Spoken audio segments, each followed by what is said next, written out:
Hello दोस्तों, आप लोग कैसे हैं।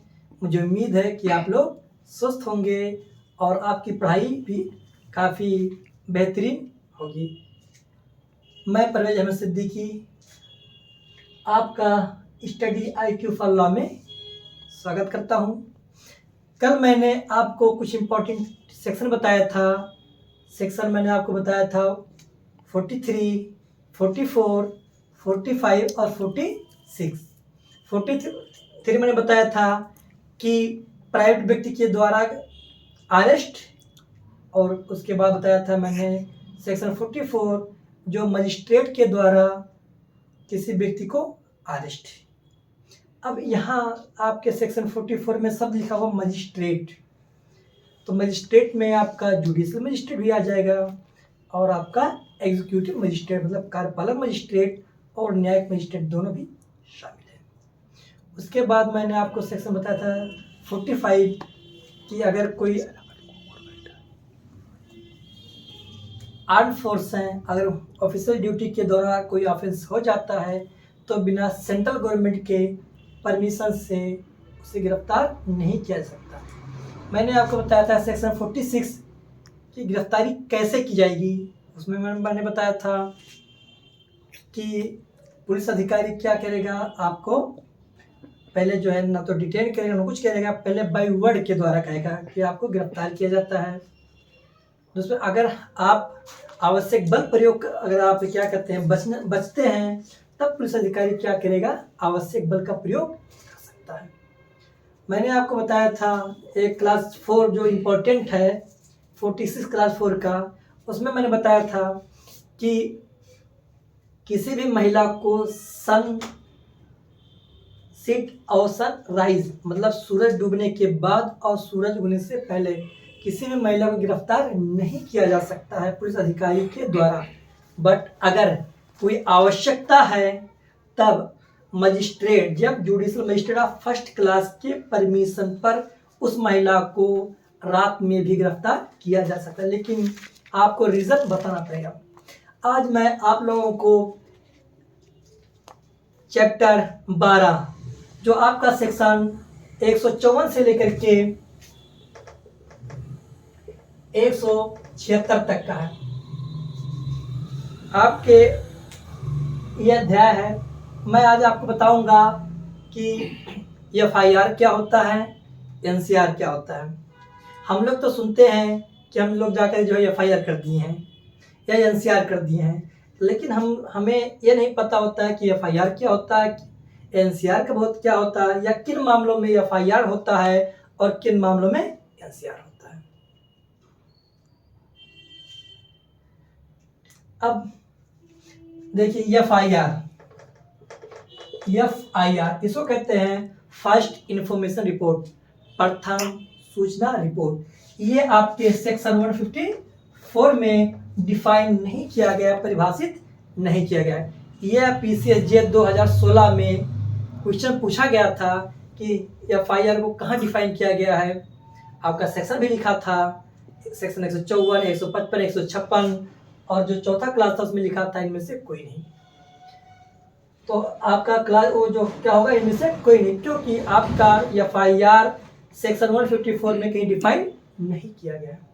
अगर हमें देखना है कि FIR कहाँ डिफाइन किया गया है तो हम जाएंगे पुलिस रेगुलेशन में पैरा 97 में। आपके CRPC में कहीं डिफाइन नहीं किया गया। FIR क्या होता है ये भी नहीं डिफाइन। FIR केवल आपके संज्ञेय मामलों में ही होता है, असंज्ञेय मामलों में FIR नहीं होता है। असंज्ञेय मामलों में केवल NCR होता है। अब हम देखते हैं कि FIR कैसे होता है। तो अगर जब कोई व्यक्ति संज्ञेय मामले की इत्तला थाने के भारसाधक अधिकारी को दी जाती है।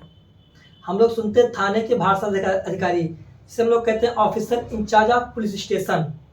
अब ये कौन होता है, थाने का भारसाधक अधिकारी कौन होता है, ये आपके CRPC में कहीं डिफाइन परिभाषित नहीं किया गया है। इसके लिए हमें जाना होगा regulation UP Uttar Pradesh regulation para 43 में यहां बताया गया है officer in charge of police station SI sub inspector, जिसे हम लोग कहते हैं नायब दरोगा। तो जब किसी व्यक्ति को या जब कोई व्यक्ति संज्ञेय मामले की इत्तला थाने के भार साधक अधिकारी को दी जाती है, तब थाने के भार साधक अधिकारी क्या करेगा? अगर वह व्यक्ति जिसने इत्तला दी, अगर ओरल दिया है, मौखिक दिया है, तब थाने का भार साधक अधिकारी उसको क्या करेगा? रिटर्न करेगा, लिखेगा, और जिस व्यक्ति ने इत्तला दिया है उसको पढ़ करके सुनाएगा, और उसके बाद उसकी जो समरी की है, उसका संक्षेप जो है वो आपके GD जनरल डायरी जिसे हम कहते हैं उसमें लिखा जाएगा। अब आपका GD क्या होता है? जनरल डायरी, ये आपके पुलिस एक्ट में है, सेक्शन 46 में है, सॉरी सेक्शन 44 में GD है। आपके CRPC में कहीं GD शब्द प्रयोग नहीं किया गया है। अब उसके बाद जब थाने के भार साधक अधिकारी के द्वारा आपके द्वारा दिया गया इत्तला या सूचना जब रिकॉर्ड कर ली जाती है, तो आपको निःशुल्क एक प्रति दी जाएगी। अब हम बताते हैं कि FIR कितने प्रतियों में होती है, ये भी आपके पुलिस एक्ट में कहीं बताया नहीं गया है। हम जाएंगे, सॉरी CRPC में कहीं बताया नहीं गया है। इसके लिए हमें जाना होगा पुलिस रेगुलेशन 1861 के पैरा 97 में। वहाँ बताया गया है कि FIR 3 कॉपियों में होती है, ओरिजिनल कॉपी, डुप्लीकेट कॉपी, दूसरी कॉपी और third copy. First copy FIR करने के बाद तुरंत जो नियरेस्ट मजिस्ट्रेट होता है उसे भेज दी जाएगी।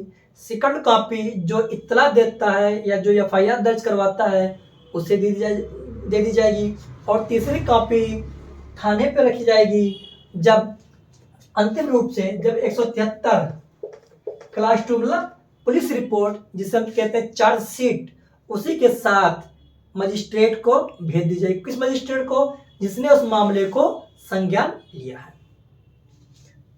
तो आपका सेक्शन 154 क्लास 2 ये बात करता है कि आपको निःशुल्क एक प्रति FIR की कॉपी दी जाएगी। अब उसके बाद आपका सेक्शन 154 क्लास 3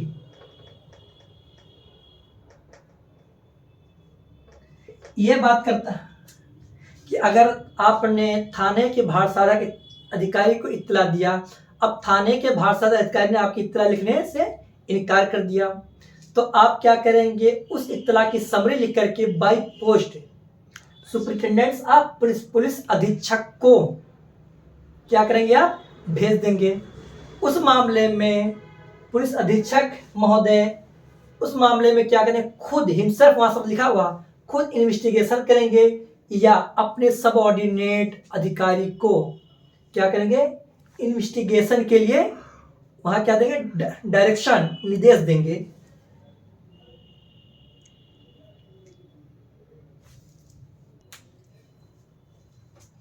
अब मैं आपको बताऊं FIR, तो शायद उम्मीद है हमें कि आप लोगों को FIR समझ में आएगा।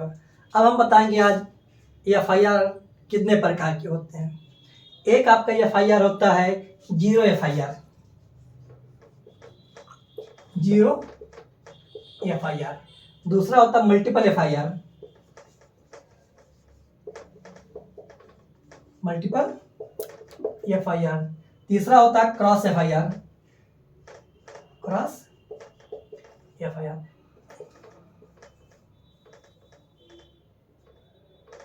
अभी हम लोग सुनते हैं कि zero FIR, multiple FIR, cross FIR। इसे कहते हैं शून्य, इसे कहते हैं मल्टीपल मतलब एक के बाद एक, और इसमें क्रॉस मतलब दोनों तरफ से। तो जीरो FIR क्या होता है? अगर मान लीजिए ऑफेंस कहीं और हुआ है और आप जा करके FIR कहीं और दर्ज करा देते हैं, मतलब उस तो जहाँ FIR देते हैं या जिस थाने के भार साधक अधिकारी को आप इत्तला देते हैं उसे उस मामले में या उस अधिकार क्षेत्राधिकार में उसका क्षेत्राधिकार नहीं है, तो क्या करेगा, FIR दर्ज करके उस पुलिस स्टेशन को भेज देगा जिस स्टेशन को उसे मामले में क्षेत्राधिकार है। उसके बाद है मल्टीपल FIR। मल्टीपल FIR का मतलब एक के बाद है। जैसे मान लीजिए आपने कोई FIR दर्ज करवाया, उसके बाद इन्वेस्टिगेशन शुरू हो गया, मतलब अन्वेषण। अब अन्वेषण के बाद लगता है कि कोई और ऑफेंस किया गया, कोई और अपराध किया गया है, तब अधिकारी मतलब थाने के भारसाधक अधिकारी के द्वारा फिर दूसरा FIR किया जाएगा। फिर उसके बाद इन्वेस्टिगेशन और आगे किया गया, फिर लगता है कि और एक FIR करना जरूरी है, फिर और एक FIR दर्ज कर लिया जाता है। तो उसी को कहते हैं मल्टीपल FIR। मतलब एक ही मामले में जब एक से अधिक FIR दर्ज किया जाता है तब उसे कहते हैं मल्टीपल FIR। अब उसके बाद आता है क्रॉस FIR। क्रॉस FIR जो होता है ये दोनों पार्टी, दोनों पक्षकार के द्वारा ही कराया जाता है। जैसे मान लीजिए ए ने बी के ऊपर FIR दर्ज करवाया कि ए ने मुझे थप्पड़ मारा और ए ने मुझे गाली दी और ए ने मुझे जान से मारने की धमकी दी। अब बी क्या करेगा, ए के ऊपर FIR दर्ज कराएगा। तो थप्पड़ मारा तो लग जाएगा 323, गाली दी तो सेक्शन 504 IPC, जान धमकी दिया सेक्शन 506। अब बी ने ए के ऊपर FIR कराया। अब ए भी पहुंचा कि बी ने मुझे भी थप्पड़ मारा है, मुझे भी जो है इन्होंने गाली दिया है और इन्होंने भी मुझे जान से मारने की धमकी दी है। तो जब FIR दोनों तरफ से हो जाता है तब उसे कहते हैं क्रॉस FIR। अब मैं आपको बताऊंगा असंज्ञेय मामलों में इत्तला और इन्वेस्टिगेशन। आपका सेक्शन 155 धारा 155 ये कहता है असंज्ञेय मामलों में इत्तला और उसका इन्वेस्टिगेशन। मतलब हम लोग कहते हैं NCR, समझ कह लें NCR। आपका सेक्शन 155 क्लास 1 कहता है कि जब कोई व्यक्ति थाने के भारसाधक अधिकारी को असंज्ञेय मामलों में इत्तला दी जाएगी तब थाने का भारसाधक अधिकारी क्या करेगा, इत्तला को अभिलिखित करके उसको एक कॉपी दे करके सीधे क्या करेगा, मजिस्ट्रेट, जो निकटतम मजिस्ट्रेट है उसके पास भेज दिया जाएगा। अब आपका सेक्शन 155 क्लास 2 कहता है कि असंज्ञेय मामलों में इन्वेस्टिगेशन कब तक नहीं किया जाएगा, जब तक कि मजिस्ट्रेट ने कोई आदेश न दे दिया गया हो।